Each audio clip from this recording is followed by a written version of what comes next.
بھائی ہیں جو کہ شادی شدہ ہے، جب ان کی اپنی بیوی کے ساتھ لڑائی ہوتی ہے تو اپنی بیوی کو ایک دفعہ بولتے ہیں کہ تمہیں طلاق، پھر راضی ہو جاتے ہیں، دوبارہ بولتے ہیں، پھر طلاق. اس طرح وہ بھائی مختلف اوقات، لعنت ہے جی ایسے بھائی کے اوپر. بیوی گئی اس کی 3 بار تو بول چکے ہیں، بار بار بولیں، کتنی بار بولیں گے؟ یہ تو اہل حدیث کے نزدیک بھی طلاق ہو چکی ہے، کیونکہ یہ تینوں الگ الگ مجالس میں ہو چکی ہے. تو یہ جو طلاق والا معاملہ ہے نا، انتہائی ناپسندیدہ چیز ہے. ابو داؤد میں حدیث ہے اللہ کو حلال چیزوں میں سب سے ناپسندیدہ طلاق ہے. کیوں؟ اس لیے کہ یہ پورے کا پورا اسلامی معاشرہ میاں بیوی کے بانڈ کے اوپر چل رہا ہے. طلاق کے بعد بچوں کا کیا بنے گا؟ معاشرے کے لیے ناسور ہوں گے. یہاں تو ستیلی مائیں بچوں کا مینٹل ماڈل بدل دیتی ہیں، اور جہاں طلاق ہو جائے وہاں آپ کیا ایکسپیکٹ کریں گے؟ یہ کیا ہوگا؟ اس وجہ سے اسلام نے تو اسے ناپسند کیا. سب سے بڑی چیز جس پہ طلاق ہو سکتی تھی وہ بے حیائی ہے. تو سورہ نساء میں آیا کہ اگر عورت بے حیائی کرے تو اسے اپنے بستر سے الگ کرو، پھر بھی نہ باز آئے تو اسے مارو. لیکن مارنا اتنا نہیں ہے کہ اس کا کوئی حلیہ بگاڑ دینا، چہرے پہ نہیں مارنا، یعنی جس طرح چھوٹے بچے کو ڈانٹ ڈپٹ کی جاتی ہے. وہ تو بڑا اچھا موقع تھا کہ اللہ تعالیٰ کہتا کہ ڈائریکٹ طلاق دے دو، ایسی تیسی ایسی زنانی دی.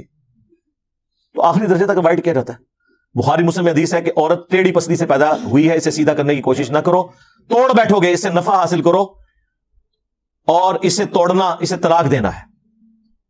توڑ بیٹھو گے. نبی علیہ السلام کو اپنی بیویوں سے تکلیف نہیں اٹھانی پڑی. یہ حدیثوں میں تو بہت تفصیل سے آیا ہے. قرآن میں پڑھ لیں سورہ الاحزاب کے اندر پارہ نمبر 21 کا آخری حصہ سارا ہی اس لیول تک کہ اللہ کو یہ آیات نازل کرنی پڑی. اے نبی اپنی بیویوں سے فرماؤ کہ اگر تم دنیا کا مال اور دنیا کی عیش چاہتی ہو تو آؤ میں تمہیں دے کے تو طلاق دے دیتا ہوں، اور اگر تم اللہ، اس کا رسول اور آخرت کا گھر چاہتی ہو تو اسی مفلسی کی حالت میں میرے نبی کے ساتھ فقر کی حالت میں گزارا کرو. تو یہ تو عورتوں سے تکلیف تو اٹھانی پڑتی ہے.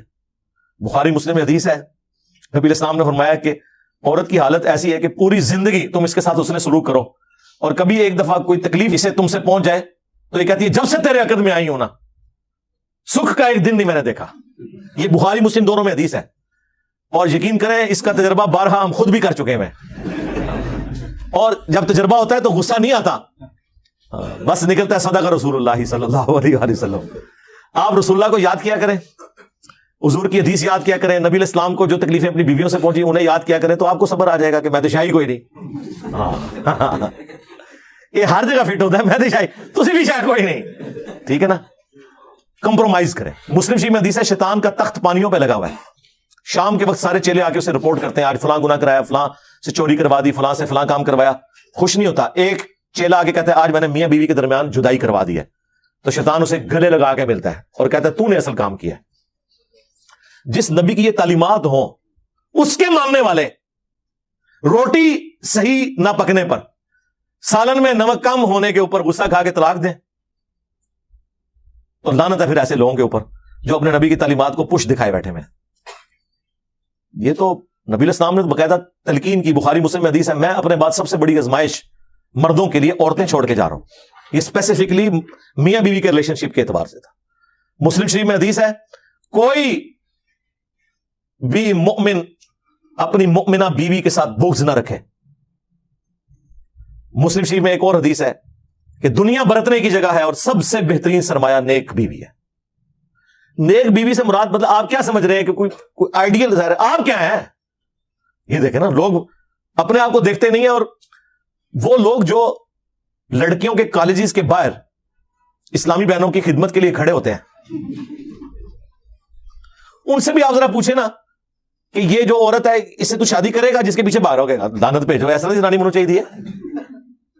بدماش سے بدماش لوگ جی، کیسی ہو جی، وہ 5 وقت نمازی ہو جی، وہ نقاب کرتی ہو جی، پردہ کرتی ہو، تو کیا کرنا ہے؟ ہاں جوڑے تھے پھر اسمانہ تے بڑے نے لب جائے گی تیرے نال دی تنو. تو یہ دیکھیں کہ آپ جو حرکتیں کرتے ہیں نا اس کے بعد آپ یہ ایکسپیکٹ نہ کریں کہ آپ کے ساتھ وہ والے معاملات نہیں ہوں گے. آپ جس طرح کے ہیں آپ کے ساتھ ویسا ہوگا. کوئی ایکسیپشن بھی ہو سکتی ہے لیکن اوور آل یہ جو قرآن کا رول ہے نا کہ نیک مردوں کے لیے نیک عورتیں ہیں اور بدکار کے لیے یہ رول ہے. ویسے آپ کو بظاہر نظر نہیں آ رہا ہوتا لیکن میں آپ کو بتاؤں یہ جو جوڑے بنے ہوئے ہیں نا اور اتنی کامیاب زندگی گزار رہے ہوتے ہیں ان میں واقعی کوئی کامن چیزیں ایسی ہوتی ہیں کہ جس کی وجہ سے وہ اکٹھے اپنے ساتھ زندگی گزار رہے ہوتے ہیں، برائی میں ہو یا اچھائی میں ہو. یہ الگ بات ہے. یہ اللہ نے کو رات و واقعات ایسے بنائے ہوئے ہیں.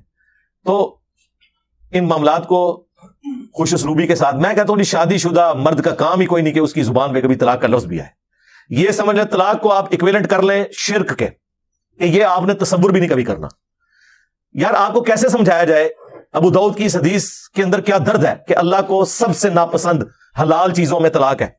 ابھی کتنی کنٹراڈکٹری سٹیٹمنٹ ہے بظاہر, لیکن میں ایکسپلور کرتا ہوں اسے. سب سے ناپسند طلاق ہے. اس سے اللہ تعالیٰ کی ناراضگی کا ذرا اندازہ کر لیں. اور لیکن ساتھ کا حلال, حلال اس لیے کہا کہ بعض اوقات جینون ضرورت پڑ جاتی ہے. کوئی مرد ایسا ہے جس کے ساتھ کوئی میڈیکل ایشو ایسا ہو گیا ہے اور دھوکے سے شادی کروا دی ہے, اور مرد ہے ہی نہیں تھا, تو ظاہر اب طلاق والا معاملہ ہوگا.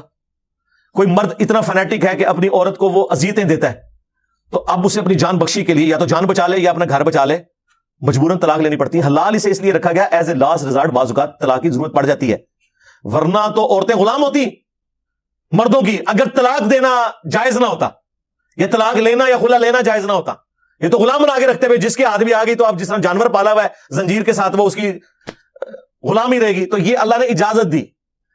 اس سے مراد یہ نہیں ہے کہ جو ناجائز طلاقیں دی جا رہی ہیں وہ اللہ تعالیٰ نے ان کو حلال قرار دیا ہوا ہے, نہیں. جامعہ ترمذی میں حدیث ہے, جس عورت نے بغیر وجہ کی طلاق لی جنت کی خوشبو بھی نہیں پائے گی.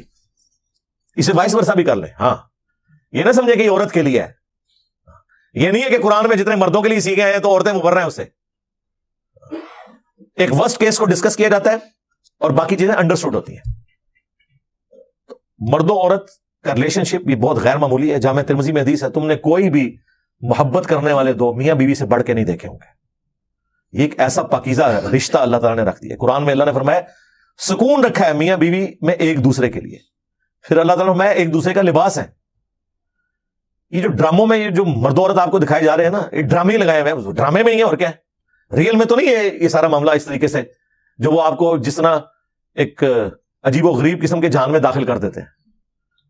یہ ایک بڑا متبرک رشتہ ہے جس کو اللہ تعالیٰ نے اپنے انبیاء کرام کی سنت ٹھہرایا, اور پوری آئلی زندگی سورۃ البقرہ میں اللہ نے ڈسکس کی ہے کس لیول پہ جا کے, صرف یہ بتانے کے لیے کہ اللہ کے نزدیک یہ کتنی اہمیت کی چیز ہے. اس لیے کامیاب مرد وہ ہیں جو رن مرید ہو. ہاں, اور غصہ آئے تو نہ نکالیں, خود نکل جائیں. یار مولا علی اور سیدہ فاطمہ کی جب لڑائی ہوئی ہے, بخاری مسلم میں آیا, تو حضرت علی گھر سے نکل گئے. یہ ہے تربیت. ظاہر مولا علی کی پرورش نبی اسلام نے کی تھی. تو جب کبھی بیوی پہ غصہ آئے تو یہ جو کتنے ظالم قسم کے مرد اور ساسیں ہیں وہ عورتوں کو پورا پورا دن گلی میں باہر کھڑا رکھتے ہیں. آج کے زمانے میں بھی ایسے لوگ کر رہے ہیں. جبکہ حضرت علی علیہ السلام کا اختلاف ہوا ہے, یہ چھوڑ دیں غلطی فاطمہ کی تھی علی کی تو سیکنڈری چیز ہے. حضرت علی ڈومیننٹ ہونے کے باوجود شیر خدا, تھوڑے ورگا کوئی بزدل مرد نہیں, شیر خدا ہو کے گھر سے باہر نکل گئے.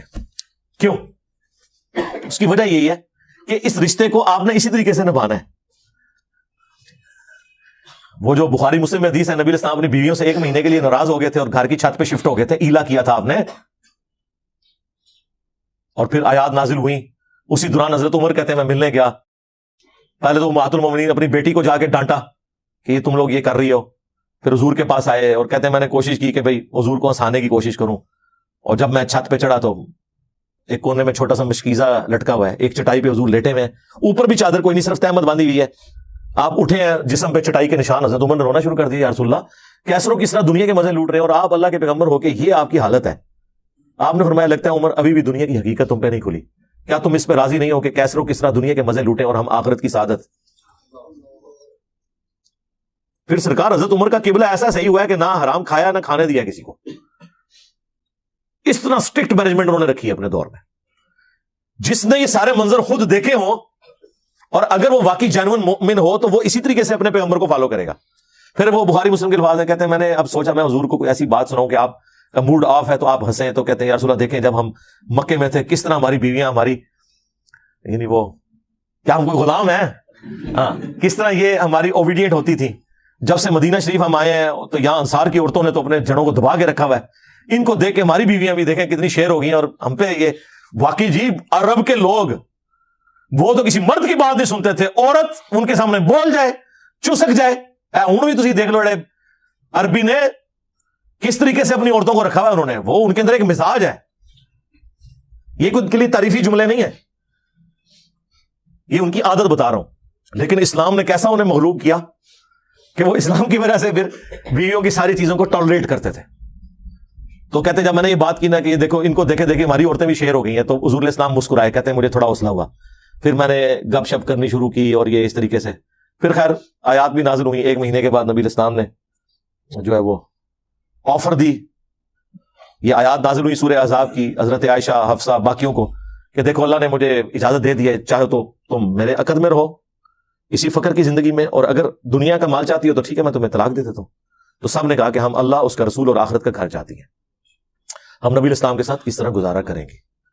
تو یہ نبی علیہ السلام کی جو اپنی آئلی زندگی ہے نا, یہ جب پتہ ہی نہیں ہوگی تو کس طرح عورتیں اوبیڈینٹ ہوں گی اور کس طرح مرد اپنے عورتوں کے ساتھ حسن اخلاق سے پیش آئیں گے.